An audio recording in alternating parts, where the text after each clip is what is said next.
Magandang umaga sa lahat. Ako si Kayla Calio at ngayong araw ay pag-uusapan natin ang isang mahalagang bahagi ng ating pagkatao bilang Pilipino, ang wika. Ang wika kasi ay hindi lamang salita. Ito ay buhay, damdamin at kultura. Ito ang ginagamit natin araw-araw sa pakikipag-usap, sa pagpapahayag ng ating saloobin at sa paghubog ng ating kaisipan. Ang wika ay mahalaga sa buhay ng tao sapagkat ito ang pangunahing kasangkapan ng komunikasyon. Sa pamamagitan ng wika, naipapahayag natin ang ating damdamin, saloobin at kaisipan. Ito rin ang nagsisilbing tulay upang tayo ay makipag-ugnayan sa iba, matuto at makibahagi sa kultura ng ating lipunan. Kung mawawala kasi ang wika sa isang pamayanan, mawawala rin ang pagkakaunawaan ng mga tao, mawawala ang kanilang identidad, at imposibleng humina ang ugnayan sa pagitan ng henerasyon. Mahalaga ang wika upang mapanatili ang pagkakaisa at pag-unawa ng isang kultura o bansa.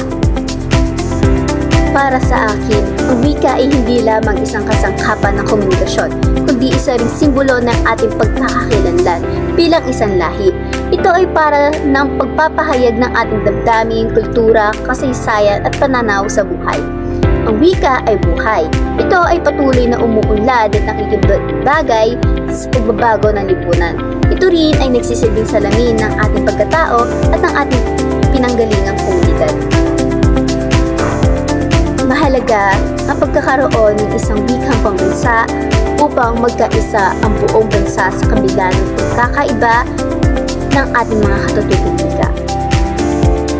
Ang wikang pambansa ang nagsisilbing tulay upang magkaunawaan ng mga mamamayan mula sa iba't ibang rehiyon. Sa pamamagitan nito, napapadali ang komunikasyon, pagpapalitan ng ideya at paghubog ng pambansang identidad. Ang pagkakaroon ng isang wika ay nagpapalakas ng diwang makabayan at pagkakaisa sa halaga ng pag-unlad ng isang bansa. Yun lang po, maraming salamat at ito na po nagtatapos ang aking video. Thank you!